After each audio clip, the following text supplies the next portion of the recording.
नमस्कार। आज हम बात करेंगे एक छोटी सी पर बहुत ही शक्तिशाली कहानी के बारे में। ये कहानी है मुश्किलों का सामना करने पर। तो चलिए बिना देर किए शुरू करते हैं। कहानी में आगे बढ़ने से पहले एक सवाल। क्या कभी ऐसा हुआ है कि कोई चिंता, कोई डर किसी को आगे बढ़ने से रोक रहा हो? बस इसी एहसास के बारे में है ये कहानी। अच्छा, तो जरा सोचिए, एक खूबसूरत सा गांव है और उसके बीच से बह रही है एक चौड़ी नदी। अब इस नदी को पार करने का सिर्फ एक ही रास्ता है, एक पुराना लकड़ी का पुल।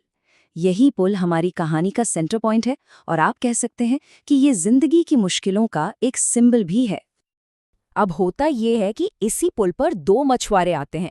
पुल एक ही है पर उसे देखने का उनका नजरिया बिल्कुल अलग है।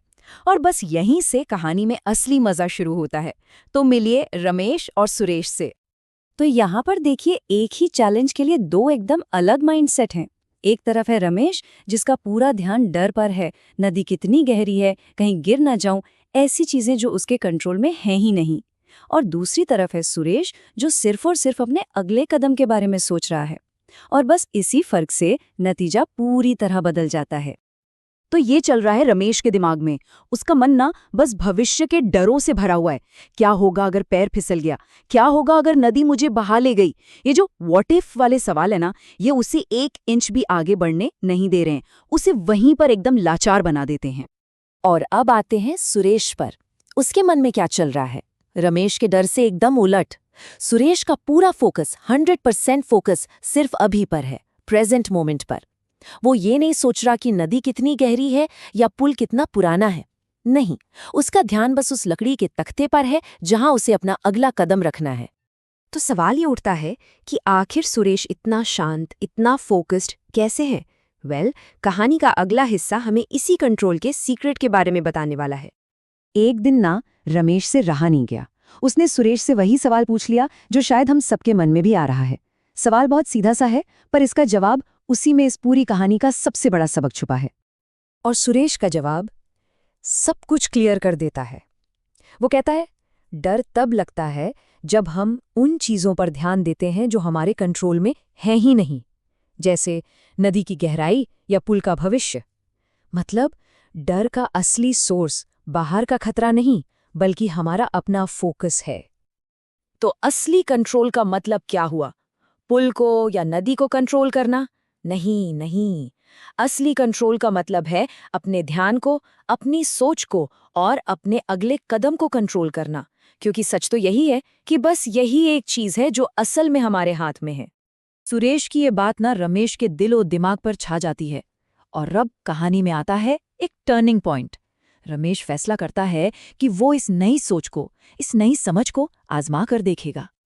तो एक दिन रमेश ने फैसला किया। उसने नीचे नदी की तरफ देखना बंद कर दिया। देखिए, ये एक छोटा सा एक्शन था पर बहुत ही पावरफुल। पहली बार उसने जानबूझकर अपना ध्यान डर की जड़ से हटा लिया। और बस यहीं से उसका ट्रांसफॉर्मेशन शुरू हो गया। उसने एक गहरी सांस ली और सीधा सामने देखा। नीचे नदी की तरफ नहीं, बल्कि पुल के उस पार अपनी मंजिल की तरफ। ये एक पल था, तैयारी का, एक नए माइंडसेट के साथ पहला कदम उठाने से ठीक पहले। और फिर उसके मन में बस एक ही बात गूंजी, सुरेश के शब्द, सिर्फ अगला कदम, बस। ये एक छोटा सा वाक्य एक मंत्र की तरह काम करता है। दिमाग से सारी फालतू की चिंताएं हटा देता है और फोकस को लेजर शार्प कर देता है। और इसका असर बिल्कुल फौरन। जैसे ही उसका फोकस बदला, डर मानो हवा हो गया और उसकी जगह ले ली कॉन्फिडेंस ने।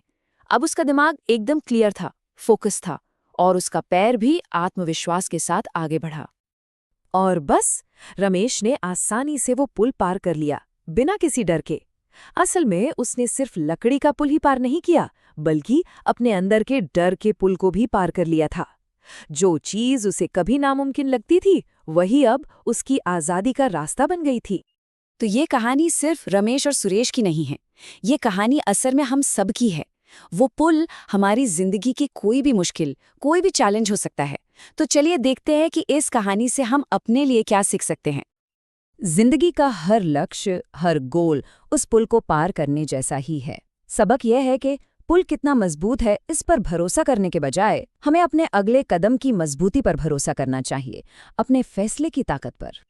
तो अगर इस पूरी सीख को हम 3 सिंपल स्टेप्स में तोड़ें तो वो क्या होंगे? पहला, अपनी मंजिल पर नज़र रखो। दूसरा, अपना कदम हमेशा प्रेजेंट में रखो, मतलब सिर्फ अगले स्टेप पर फोकस करो। और तीसरा, अपने उस फैसले पर, उस कदम पर पूरा भरोसा रखो।